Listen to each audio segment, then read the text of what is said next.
Masih di alur cerita, A Record of a Mortal Journey to Immortality.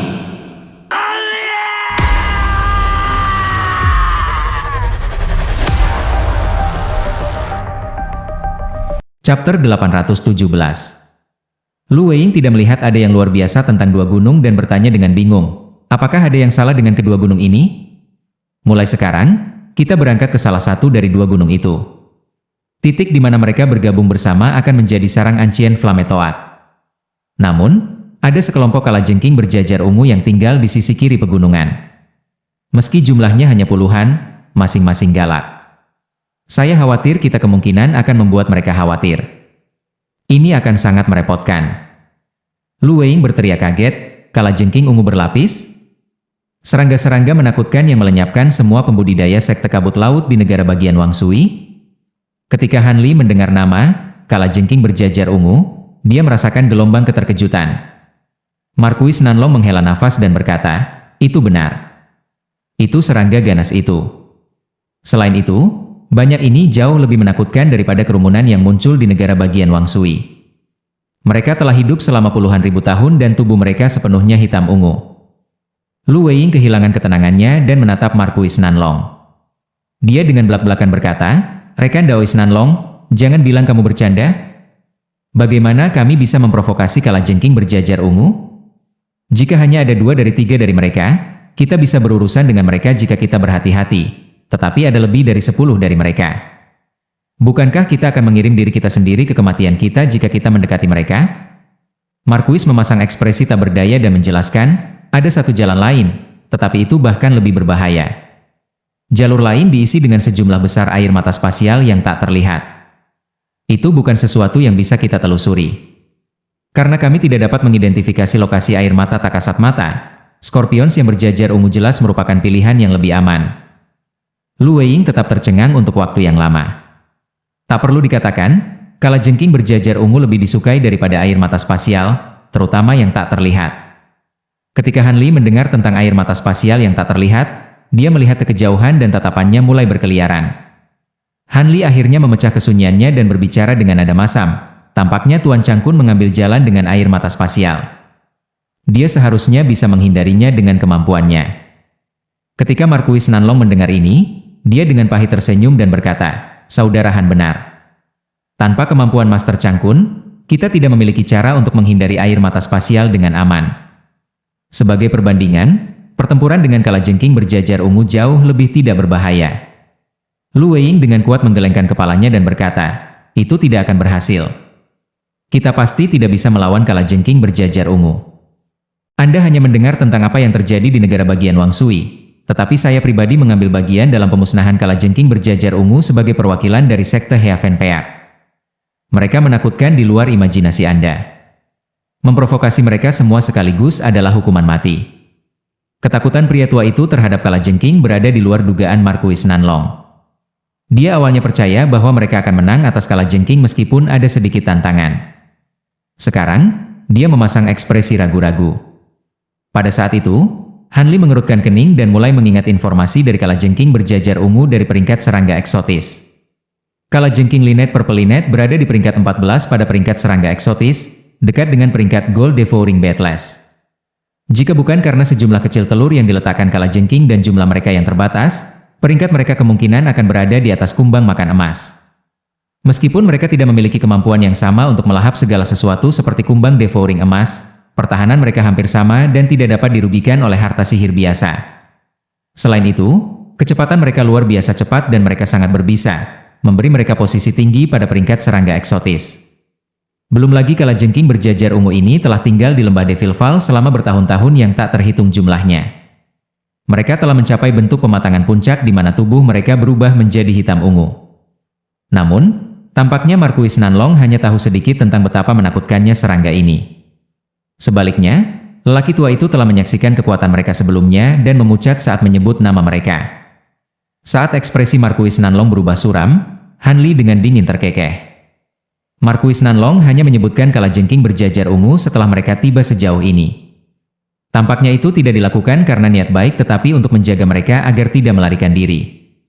Karena mereka telah tiba sejauh ini, mereka berdua akan merasa enggan untuk kembali tanpa memperoleh keuntungan dan merasa berkewajiban untuk menghadapi bahaya.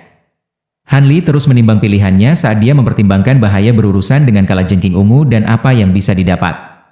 Bagaimanapun, dia harus mengungkapkan kemampuannya untuk melihat melalui air mata spasial untuk mengambil jalan lain. Karena itu adalah kemampuannya yang paling penting untuk membimbingnya melalui lembah. Dia tidak akan menceritakannya kepada orang lain kecuali itu benar-benar diperlukan. Sementara Han Li merenungkan dengan kepala menunduk, Lu Weiying berdiri di tempat dengan ekspresi suram, ketakutan dikhianati dari matanya. Markuis Nanlong juga melirik pegunungan dengan kalajengking berjajar ungu dengan ekspresi goyah. Untuk sementara waktu, ketiganya berdiri di tempat tanpa tahu apakah harus maju atau mundur. Setelah mantra keheningan yang panjang, ekspresi Han Li bergerak dan dia mengangkat kepalanya untuk menunjukkan sedikit senyum. Meskipun Markuis Nanlong dan Lu Weiying tampak linglung, mereka dengan cermat memperhatikan tindakan teman-teman mereka dan memperhatikan gerakan Han Li. Markuis Nanlong segera menoleh untuk melihat Han Li dan dia bertanya, "Apa? Mungkinkah saudara Han memiliki ide yang bagus?" Jejak harapan bisa terdengar dari nadanya. Lu Weiying juga berbalik untuk melihat Han Li dengan gembira. Namun, Han Li tidak segera menjawab. Sebagai gantinya, dia meraih kantong penyimpanan Hai, mengeluarkan botol hijau kecil. Dia bertanya, "Apakah kalian berdua rekan Taois mendengar 10 racun tertinggi?" Lu Weiying berkata dengan kaget, "10 racun tertinggi? Saya pernah mendengarnya sebelumnya. Saya mendengar bahwa mereka memiliki racun yang tak terbayangkan. Bahkan jika para pembudidaya seperti kita melakukan kontak dengan racun, kita bisa segera berakhir. Saya telah mendengar bahwa Wei Wuya terutama mengolah teknik berbisa, memungkinkan dia untuk memanfaatkan salah satu dari 10 racun tertinggi, Corpse Venom. Ketika pembudidaya lain melawannya, mereka tidak berani tumbuh terlalu dekat dengannya atau mereka akan berisiko binasa tanpa peringatan." Markuis Nanlong melihat botol kecil di tangan Han Lil dan dengan cepat berkata, "Namun, saya mendengar bahwa beberapa dari 10 racun tertinggi memiliki kegunaan ajaib lainnya selain dari aplikasi mematikan mereka. Mungkinkah rekan Daois Han memiliki salah satu dari racun ini?" Han Li mengangkat botol kecil itu dan menjelaskan, "Sepertinya tidak perlu bagiku untuk mengatakan apa-apa. Anda sudah menebaknya. Botol ini mengandung salah satu dari 10 racun tertinggi, Jade Dove. Dikatakan bahwa racun ini disempurnakan dari air liur burung iblis dengan paruh batu giok." Saudara Han bermaksud mengatakan, jejak kebahagiaan muncul di wajah Lu Weiying. Han Li segera menjawab, "Kalajengking yang berjajar ungu mungkin tahan lama, tapi selama kita menggunakan racun untuk menarik mereka menjauh dari pegunungan, itu akan memberi kita kesempatan untuk melewatinya. Bagaimana kita bisa menarik mereka dengan racun?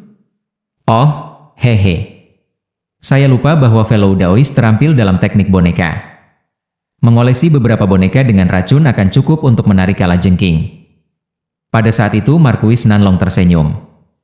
Setelah itu dikatakan, ekspresi Han Li tetap tidak berubah saat dia merenung. Markuis Nanlong berbicara tentang masalah itu dengan mudah dan telah mendorong masalah itu sepenuhnya kepada saya hanya dengan beberapa kata. Sebaliknya, Orioles penerbangan abadinya juga akan melakukan hal yang sama. Terakhir kali, beberapa boneka saya dihancurkan dalam pertarungan melawan Python besar. Meskipun Han Li merasa agak tidak puas, dia dengan tenang mengangguk. Karena ini hanyalah masalah kecil, dia tidak akan berselisih soal itu. Bagaimanapun, mereka masih setengah jalan ke tujuan mereka, dan racun itu awalnya adalah salah satu harta yang ditinggalkan oleh Guru Changkun. Dengan pengalaman pengobatan Han Li harus mengenali racun dengan satu aroma dan dia segera menyimpannya. Sekarang dia berpikir tentang hal itu, sangat mungkin bahwa Master Changkun telah meninggalkan racun dalam persiapan untuk berurusan dengan kalajengking berjajar ungu. Namun, tampaknya terlalu sayang dan keluar dari karakter bagi Guru Changkun untuk memikirkan skema setiap langkah bagi keturunannya untuk mendapatkan harta. Setelah mengingat reruntuhan Tuan Changkun, ia teringat potret binatang setan berkepala 3 yang berkepala 3, merasa ada sesuatu yang misterius tentangnya. Karena Markuis Nanlong sebelumnya mengatakan bahwa dia adalah keturunan Master Changkun, dia harus tahu sesuatu tentang itu. Tapi terlepas dari apapun yang ada yang salah, Han Li hanya peduli mendapatkan inti dari Toat Api Kuno. Dia tidak akan melibatkan diri dalam hal-hal yang tidak mengkhawatirkannya dan berisiko menimbulkan masalah bagi dirinya sendiri. Saat Han Li sampai pada kesimpulan ini, tangannya terus bergerak. Dengan tamparan santai dari kantong penyimpanannya, ia memanggil 5 garis cahaya dari kantong penyimpanannya, menampakkan diri sebagai boneka kera besar. Han Li segera melihat keluar beberapa botol batu giok kecil dan menuangkan setetes racun Jade Dove ke masing-masing sebelum benar menyegel botol. Dia kemudian memberikannya kepada boneka kera untuk mereka pegang dengan erat. Kemudian di bawah bimbingan Marquis Nanlong, Han Li memerintahkan boneka kera besarnya untuk diam-diam berjalan menuju puncak gunung kiri. Setelah mereka menjadikannya bagian dari jalan, Han Li berbalik ke pestanya dan berkata, "Mari kita berangkat juga. Kita tidak bisa terlalu jauh dari boneka." Ketika boneka menarik kalajengking, kita harus bergerak secepat mungkin melintasi gunung atau kita mungkin kehilangan kesempatan. Marquis dan lelaki tua itu tidak mengajukan keberatan dan mereka mengikuti setelah boneka kera bersamanya. Segera, boneka kera tiba di puncak gunung. Han Li dan yang lainnya berada beberapa kilometer jauhnya di penyembunyian. Pada saat itu, boneka kera menggunakan seluruh kekuatan mereka untuk menghancurkan botol-botol kecil di tangan mereka. Tiba-tiba, bau busuk segera menyebar melalui gunung dan boneka kera terbang ke satu sisi gunung. Lu Weiying tidak melihat ada yang luar biasa tentang dua gunung dan bertanya dengan bingung, apakah ada yang salah dengan kedua gunung ini? Mulai sekarang, kita berangkat ke salah satu dari dua gunung itu. Titik di mana mereka bergabung bersama akan menjadi sarang ancien Flametoad. Namun, ada sekelompok kalajengking berjajar ungu yang tinggal di sisi kiri pegunungan. Meski jumlahnya hanya puluhan, masing-masing galak. Saya khawatir kita kemungkinan akan membuat mereka khawatir. Ini akan sangat merepotkan. Lu Weiying berteriak kaget, kalajengking ungu berlapis? Serangga-serangga menakutkan yang melenyapkan semua pembudidaya sekte kabut laut di negara bagian Wang Sui? Ketika Han Li mendengar nama, kalajengking berjajar ungu, dia merasakan gelombang keterkejutan. Marquis Nanlong menghela nafas dan berkata, "Itu benar. Itu serangga ganas itu." Selain itu, banyak ini jauh lebih menakutkan daripada kerumunan yang muncul di negara bagian Wang Sui. Mereka telah hidup selama puluhan ribu tahun dan tubuh mereka sepenuhnya hitam ungu. Lu Weiying kehilangan ketenangannya dan menatap Marquis Nanlong. Dia dengan belak-belakan berkata, "Rekan Daois Nanlong, jangan bilang kamu bercanda. Bagaimana kami bisa memprovokasi kalajengking berjajar ungu? Jika hanya ada 2 dari 3 dari mereka, kita bisa berurusan dengan mereka jika kita berhati-hati. Tetapi ada lebih dari 10 dari mereka. Bukankah kita akan mengirim diri kita sendiri ke kematian kita jika kita mendekati mereka?" Marquis memasang ekspresi tak berdaya dan menjelaskan, ada satu jalan lain, tetapi itu bahkan lebih berbahaya. Jalur lain diisi dengan sejumlah besar air mata spasial yang tak terlihat. Itu bukan sesuatu yang bisa kita telusuri. Karena kami tidak dapat mengidentifikasi lokasi air mata tak kasat mata, Scorpions yang berjajar ungu jelas merupakan pilihan yang lebih aman. Lu Weiying tetap tercengang untuk waktu yang lama. Tak perlu dikatakan, kalajengking berjajar ungu lebih disukai daripada air mata spasial, terutama yang tak terlihat. Ketika Han Li mendengar tentang air mata spasial yang tak terlihat, dia melihat ke kejauhan dan tatapannya mulai berkeliaran. Han Li akhirnya memecah kesunyiannya dan berbicara dengan nada masam. Tampaknya Tuan Changkun mengambil jalan dengan air mata spasial. Dia seharusnya bisa menghindarinya dengan kemampuannya. Ketika Marquis Nanlong mendengar ini, dia dengan pahit tersenyum dan berkata, "Saudara Han benar. Tanpa kemampuan Master Changkun, kita tidak memiliki cara untuk menghindari air mata spasial dengan aman." Sebagai perbandingan, pertempuran dengan kalajengking berjajar ungu jauh lebih tidak berbahaya. Lu Weiying dengan kuat menggelengkan kepalanya dan berkata, "Itu tidak akan berhasil. Kita pasti tidak bisa melawan kalajengking berjajar ungu.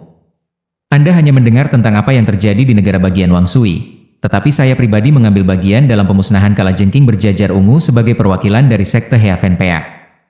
Mereka menakutkan di luar imajinasi Anda.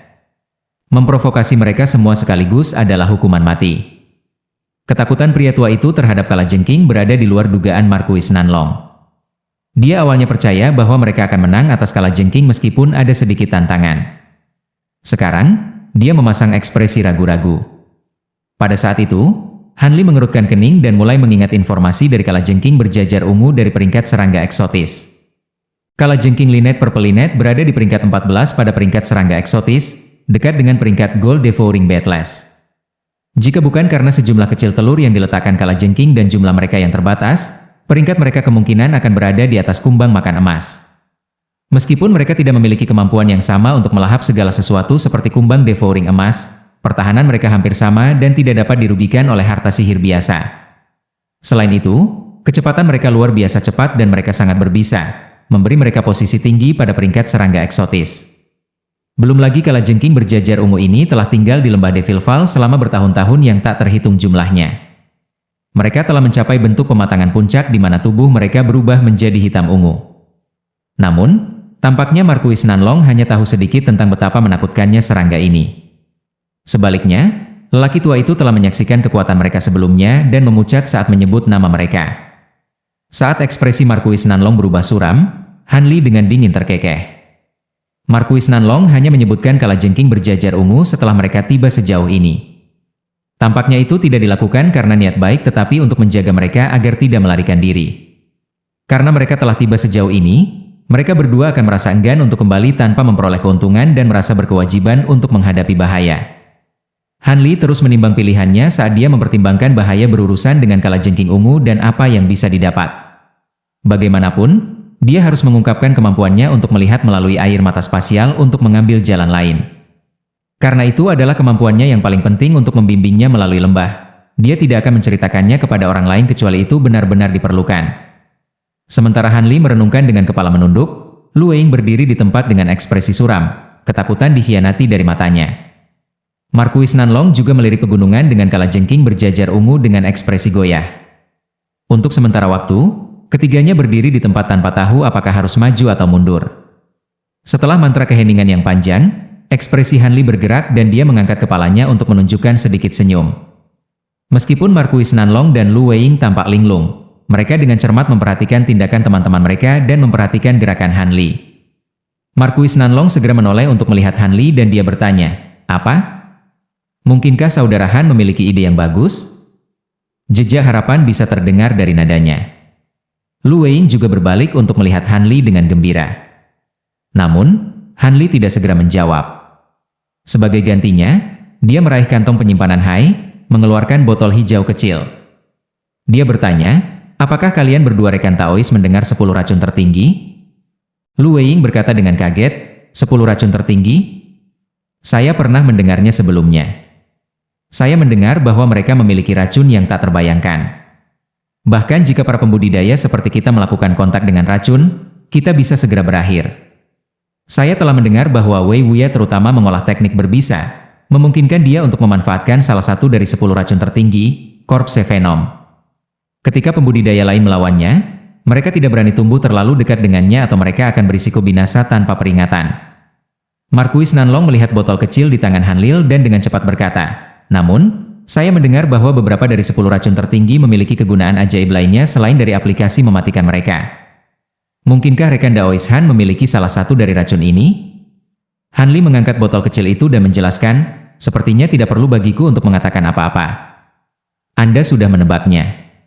Botol ini mengandung salah satu dari 10 racun tertinggi, Jade Dove. Dikatakan bahwa racun ini disempurnakan dari air liur burung iblis dengan paruh batu giok." Saudara Han bermaksud mengatakan, jejak kebahagiaan muncul di wajah Lu Weing. Han Li segera menjawab, "Kalajengking yang berjajar ungu mungkin tahan lama, tapi selama kita menggunakan racun untuk menarik mereka menjauh dari pegunungan, itu akan memberi kita kesempatan untuk melewatinya." "Bagaimana kita bisa menarik mereka dengan racun?" "Oh, hehe. Saya lupa bahwa fellow Daois terampil dalam teknik boneka. Mengolesi beberapa boneka dengan racun akan cukup untuk menarik kalajengking." Pada saat itu Marquis Nanlong tersenyum. Setelah itu dikatakan, ekspresi Han Li tetap tidak berubah saat dia merenung. Marquis Nanlong berbicara tentang masalah itu dengan mudah dan telah mendorong masalah itu sepenuhnya kepada saya hanya dengan beberapa kata. Sebaliknya, Orioles penerbangan abadinya juga akan melakukan hal yang sama. Terakhir kali, beberapa boneka saya dihancurkan dalam pertarungan melawan Pithon besar. Meskipun Han Li merasa agak tidak puas, dia dengan tenang mengangguk. Karena ini hanyalah masalah kecil, dia tidak akan berselisih soal itu. Bagaimanapun, mereka masih setengah jalan ke tujuan mereka, dan racun itu awalnya adalah salah satu harta yang ditinggalkan oleh Guru Changkun. Dengan pengalaman pengobatan Han Li harus mengenali racun dengan satu aroma dan dia segera menyimpannya. Sekarang dia berpikir tentang hal itu, sangat mungkin bahwa Master Changkun telah meninggalkan racun dalam persiapan untuk berurusan dengan kalajengking berjajar ungu. Namun, tampaknya terlalu sayang dan keluar dari karakter bagi Guru Changkun untuk memikirkan skema setiap langkah bagi keturunannya untuk mendapatkan harta. Setelah mengingat reruntuhan Tuan Changkun, ia teringat potret binatang setan berkepala 3 yang berkepala 3, merasa ada sesuatu yang misterius tentangnya. Karena Marquis Nanlong sebelumnya mengatakan bahwa dia adalah keturunan Master Changkun, dia harus tahu sesuatu tentang itu. Tapi terlepas dari apapun yang ada yang salah, Han Li hanya peduli mendapatkan inti dari toat api kuno. Dia tidak akan melibatkan diri dalam hal-hal yang tidak mengkhawatirkannya dan berisiko menimbulkan masalah bagi dirinya sendiri. Saat Han Li sampai pada kesimpulan ini, tangannya terus bergerak. Dengan tamparan santai dari kantong penyimpanannya, ia memanggil 5 garis cahaya dari kantong penyimpanannya, menampakkan diri sebagai boneka kera besar. Han Li segera melihat keluar beberapa botol batu giok kecil dan menuangkan setetes racun jade dove ke masing-masing sebelum benar menyegel botol. Dia kemudian memberikannya kepada boneka kera untuk mereka pegang dengan erat. Kemudian di bawah bimbingan Marquis Nanlong, Han Li memerintahkan boneka kera besarnya untuk diam-diam berjalan menuju puncak gunung kiri. Setelah mereka menjadikannya bagian dari jalan, Han Li berbalik ke pestanya dan berkata, "Mari kita berangkat juga. Kita tidak bisa terlalu jauh dari boneka." Ketika boneka menarik kalajengking, kita harus bergerak secepat mungkin melintasi gunung atau kita mungkin kehilangan kesempatan. Marquis dan lelaki tua itu tidak mengajukan keberatan dan mereka mengikuti setelah boneka kera bersamanya. Segera, boneka kera tiba di puncak gunung. Han Li dan yang lainnya berada beberapa kilometer jauhnya di penyembunyian. Pada saat itu, boneka kera menggunakan seluruh kekuatan mereka untuk menghancurkan botol-botol kecil di tangan mereka. Tiba-tiba, bau busuk segera menyebar melalui gunung dan boneka kera terbang ke satu sisi gunung. Lanjut di video chapter berikutnya. Terima kasih.